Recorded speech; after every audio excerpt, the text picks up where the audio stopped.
कहानी की शुरुआत होती है चार्ल्स मोर्स से। चार्ल्स कोई आम अमीर आदमी नहीं है, वो एक अरबपति है। लेकिन उसकी सबसे बड़ी ताकत उसका पैसा नहीं बल्कि उसका दिमाग है। वो हर वक्त किताबें पढ़ता रहता है। उसे सर्वाइवल गाइड से लेकर इतिहास तक सब कुछ याद है। चार्ल्स अपनी खूबसूरत पत्नी निकी के एक प्रोफेशनल फोटोशूट के लिए इस दूर दराज इलाके में आया है और इस फोटोशूट को करने आया है बॉब ग्रीन। बॉब एक बेहद हैंडसम, जवान और मशहूर फोटोग्राफर है। बॉब के साथ उसका एक असिस्टेंट भी है जिसका नाम है रीडी। चार्ल्स बूढ़ा जरूर हो चुका है लेकिन उसकी आंखें बाज की तरह तेज हैं। वो रिजॉर्ट में नोटिस करता है कि बॉब और उसकी पत्नी मिकी के बीच कुछ ऐसा चल रहा है जो सामान्य नहीं है। मिकी का बॉब को देखना, बॉब का मिकी के करीब आना, चार्ल्स सब समझ रहा है। उसे शक हो जाता है कि बॉब सिर्फ उसकी पत्नी का दीवाना नहीं है बल्कि वो बॉब की अरबों की संपत्ति पर भी नजर गड़ाए बैठा है। लेकिन चार्ल्स एक समझदार इंसान है। वो वहां कोई तमाशा नहीं करता बल्कि शांत रहकर अगले कदम का इंतजार करता है। बॉब चार्ल्स को जाल में फंसाने की शुरुआत करता है। वो कहता है कि उन्हें एक बेहतर लोकेशन पर जाना होगा। चार्ल्स, बॉब और रीडी तीनों एक छोटे से प्लेन में बैठते हैं। पायलट प्लेन को उड़ाता है और वो घने जंगलों और पहाड़ों के ऊपर से गुजरने लगते हैं। चार्ल्स को अंदाजा भी नहीं था कि ये सफर उसकी जिंदगी को हमेशा के लिए बदलने वाला है। और तभी कुदरत अपना खेल दिखाती है। हवा में पक्षियों का एक झुंड प्लेन के इंजन में फंस जाता है। इंजन फेल हो जाता है। पायलट पूरी कोशिश करता है लेकिन प्लेन सीधे जाकर एक बहुत बड़ी बर्फीले पानी की झील में क्रैश हो जाता है। पायलट की मौके पर ही मौत हो जाती है। प्लेन पानी में डूबने लगता है लेकिन किसी तरह चार्ल्स अपनी सूझबूझ से बॉब और रीडी को खींचकर पानी से बाहर निकालता है और तीनों तैरकर झील के किनारे आ जाते हैं। अब सिचुएशन को समझिए। आप शहर से सैकड़ों मील दूर एक ऐसे अनजाने जंगल में हैं जहां का तापमान हड्डियों को जमा दे। आपके पास न तो सूखे कपड़े हैं, न कोई हथियार है, न खाना है और न ही मोबाइल का कोई सिग्नल। बॉब और रीडी पूरी तरह हिम्मत हार चुके हैं और पैनिक कर रहे हैं। लेकिन ऐसे समय में चार्ल्स का वो किताबी ज्ञान बाहर आता है जिसे लोग फालतू समझते थे। चार्ल्स उन्हें डांटता है और कहता है, जंगल में लोग भूख या ठंड से बाद में मरते हैं, सबसे पहले वो अपने डर से मर जाते हैं। चार्ल्स हार नहीं मानता। वो आग जलाता है ताकि उनके कपड़े सूख सकें और हाइपोथर्मिया से उनकी मौत न हो। वो एक सुई और पत्ते की मदद से पानी पर तैरने वाला एक देसी कंपास बनाता है ताकि उन्हें पता चल सके कि उत्तर और दक्षिण दिशा कौन सी है। वो दोनों को ढांढस बंधाता है कि अगर वो सीधे चलते रहे तो किसी न किसी नदी या सड़क तक पहुंच ही जाएंगे। लेकिन इस जंगल में वो अकेले नहीं थे। इस बर्फीले जंगल का असली शैतान जाग चुका था। एक विशाल, आदमखोर कोडियक भालू। ये कोई आम भालू नहीं था। ये एक ऐसा शिकारी था जिसे इंसानी मांस का स्वाद लग चुका था। भालू उनकी आग और उनकी महक को सूंघते हुए उनके बिल्कुल करीब आ जाता है। जैसे ही रीडी की नजर उस पर पड़ती है, उसकी चीख निकल जाती है। तीनों अपनी जान बचाकर भागते हैं। भालू उनके पूरे टेंट और सामान को तहस नहस कर देता है। मुसीबतें कभी अकेले नहीं आती। भागते वक्त रीडी का पैर एक जानलेवा लकड़ी पर पड़ जाता है और उसे बहुत गहरी चोट लगती है। चार्ल्स चिल्लाता है, इसके खून को तुरंत बंद करो। भालू इंसानी खून की महक को मीलों दूर से सूंघ सकता है। चार्ल्स अपने कपड़े फाड़कर रीडी के पैर पर बांधता है लेकिन खून बर्फ पर गिर चुका था और जिसका डर था वही हुआ। चार्ल्स की बात बिल्कुल सच साबित हुई। रीडी के खून की महक उस आदमखोर को खींच लाई। चार्ल्स और बॉब की आंखों के सामने वो भालू रीडी को जिंदा चबा गया। अब उस खौफनाक जंगल में सिर्फ दो ही लोग बचे थे, चार्ल्स और बॉब।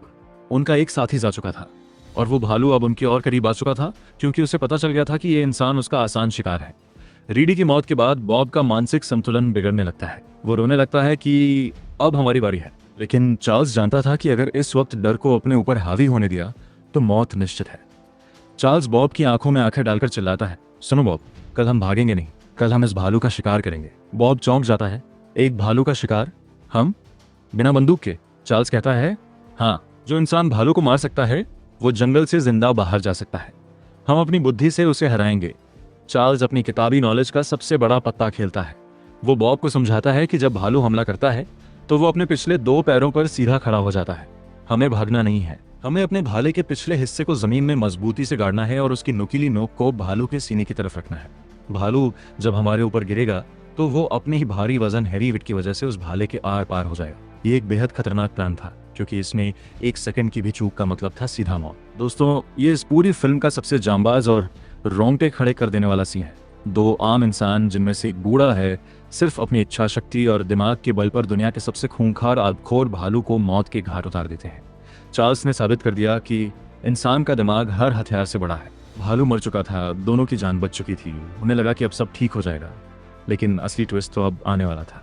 भालू को मारने के बाद दोनों को एक पुरानी झोपड़ी मिलती है। वहाँ खाना और कश्ती देखकर बॉब की जान में जान आती है कि अब वो नदी के रास्ते वापस शहर पहुंच सकते हैं। चार्ल्स बॉब के जख्मों को साफ करता है, उसकी देखभाल करता है। लेकिन तभी झोपड़ी के टेबल को साफ करते वक्त चार्ल्स को बॉब की वो पॉकेट नाइफ चाकू मिलती है। चार्ल्स उसे खोलकर देखता है और उसकी आंखें फटी की फटी रह जाती हैं। किस्मत का खेल देखिए, जिस इंसान की जान चार्ल्स ने अभी अभी बचाई थी, उसी का असली और खौफनाक सच उसके सामने आ जाता है। उस चाकू पर लिखा मैसेज इस बात का सबूत था कि बॉब और चार्ल्स की पत्नी मिकी का न सिर्फ अफेयर चल रहा है, बल्कि उन दोनों ने मिलकर चार्ल्स के मर्डर का पूरा प्लान बनाया था। बॉब चार्ल्स को इस जंगल में इसलिए लाया था ताकि वो उसे मारकर एक्सीडेंट का नाम दे सके और चार्ल्स की अरबों की संपत्ति पर मिकी के साथ राज कर सके। अब मुखौटा उतर चुका था।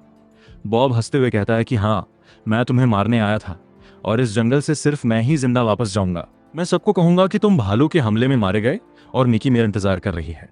बॉब चार्ल्स पर गोली चलाने के लिए पीछे हटता है, लेकिन लालच में अंधा हो चुका बॉब नीचे देखना भूल जाता है। इसे कहते हैं कर्मा। जो इंसान दूसरे के लिए गड्ढा खोदता है वो खुद उसमें गिरता है। चार्ल्स को मारने की जल्दी में बॉब खुद भालू के जाल में गिर जाता है। वो बुरी तरह घायल हो जाता है। अब सिचुएशन देखिए, चार्ल्स चाहता तो झोपड़ी का दरवाजा बंद करके आराम से बैठ सकता था। बॉब तड़प तड़प कर मर जाता। आखिर वो उसका कातिल था, लेकिन चार्ल्स के अंदर की इंसानियत अभी मरी नहीं थी। वो गड्ढे में उतरता है और अपनी पूरी ताकत से बॉब को बाहर निकालता है। चार्ल्स बॉब को बचाने के लिए कश्ती को तेजी से भगाता है। रास्ते में बॉब को अपनी गलती का पछतावा होता है। वो देखता है कि जिस इंसान को वो मारने आया था, वही इंसान आज अपनी जान दांव पर लगाकर उसे अस्पताल पहुंचाने की कोशिश कर रहा है। लेकिन बॉब के पास समय बहुत कम था। बॉब को उसके कर्मों की सजा मिल चुकी थी। रेस्क्यू टीम के पहुंचने से ठीक पहले बॉब की मौत हो जाती है। चार्ल्स अकेला जिंदा बचता है। जब मीडिया वाले चार्ल्स से पूछते हैं कि चार्ल्स, आपके बाकी साथी कैसे मरे, वहां क्या हुआ था, तो चार्ल्स मिकी की तरफ देखते हुए बहुत ही गर्व और शांति से कहता है, उन्होंने मेरी जान बचाने के लिए अपनी जान दे दी। इसके बाद चार्ल्स वहां से चला जाता है और मिकी वहीं खड़े कांपती रह जाती है। इसी के साथ ये बेहतरीन फिल्म यहीं खत्म हो जाती है। तो दोस्तों, ये थी कहानी दी एज की। ये फिल्म हमें सिखाती है कि चाहे आपके पास कितना भी पैसा क्यों ना हो, असली वक्त पर सिर्फ आपका दिमाग और आपका हौसला ही काम आता है।